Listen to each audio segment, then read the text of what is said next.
Hi, my name is Jason Bowie. I'm an instructor here at the Recording Arts Institute of Saskatoon for the Game Art and Design program. The admission requirements for the program are either grade 12 or GED or 19 years of age.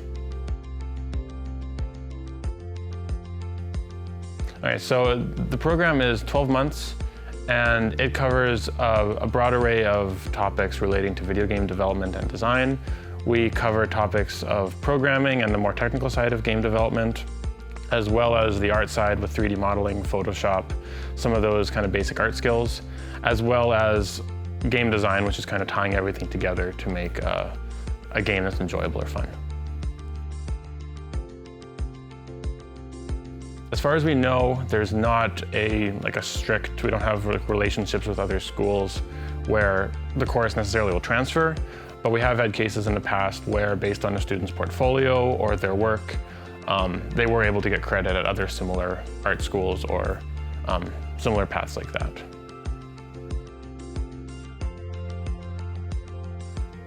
So this course is primarily a skills-based course, or it's a course where you are learning a set of skills to learn how to make a video game. We can't guarantee getting a job afterwards or necessarily having a career path that is fixed or kind of traditional. The purpose of this course is to teach you the skills required to build a video game, design a video game, do the art side, sort of do everything if needed, with the goal of you eventually creating your own indie studio or getting together with some friends and building a game together. There are definitely career opportunities in the field, but beyond the course, there will be quite a bit of self-learning, self-motivation that's required to kind of get you to that point of being an expert and actually being able to work in a traditional AAA studio.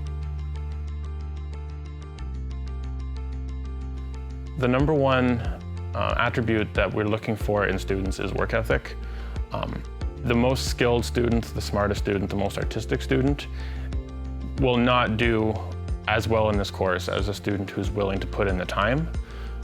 Generally, from day to day, the courses run from 9 a.m. until 2:30, but the school is open well into the evening, and the students who stay after class and work on their stuff, work on their own projects, work on the group projects, those are the students that are going to succeed and get the most out of what the course has to offer.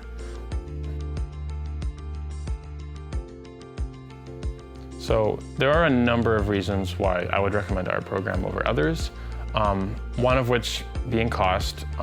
There are comparable programs in some of the bigger cities in Canada, like Vancouver, which do cost substantially more money in tuition and things like that, and fees, as well as some of the equipment that you need to purchase to attend those programs, if you need your own laptop or similar things like that.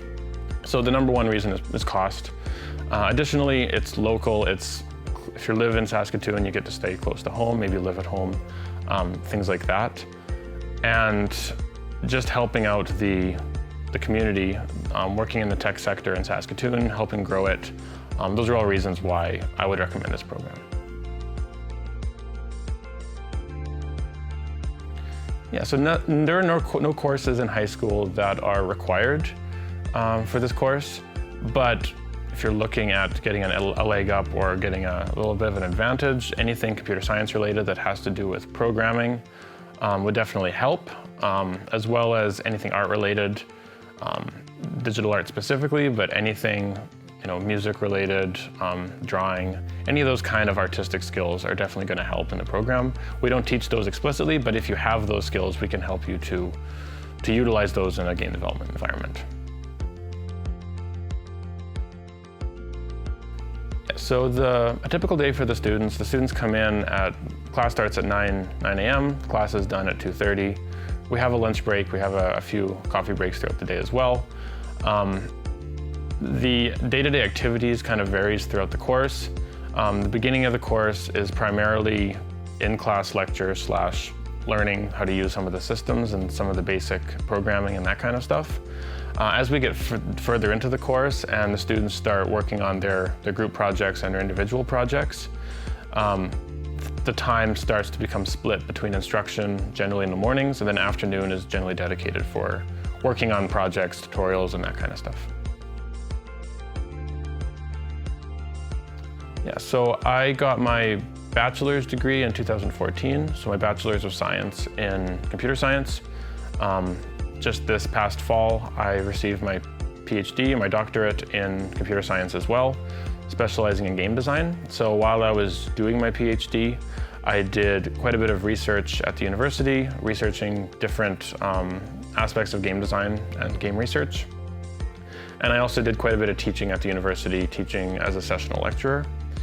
And now I'm here at the Recording Arts Institute, teaching the game design program. And I'm also pursuing some personal game development as well, hoping to start a studio here as well. Applying for a program like this is quite a large commitment to commit to. It's a year of your life that you'll spend basically living and breathing video games. And it's also a financial commitment as well. So the number one piece of advice I would have is to make sure this is something you want to do, to be sure that you are willing to commit a year of your life to learning how to make a video game. So if you're considering this program because you like playing video games, I would like you to think very deeply about why you like playing video games, right? If you want to learn how to make a video game, if you want to learn all of the skills required, if you're willing to put in the time and the effort, I would definitely recommend applying, coming out to the school and checking it out, talking to any of the administrators or myself about what the program entails, and sort of going from there.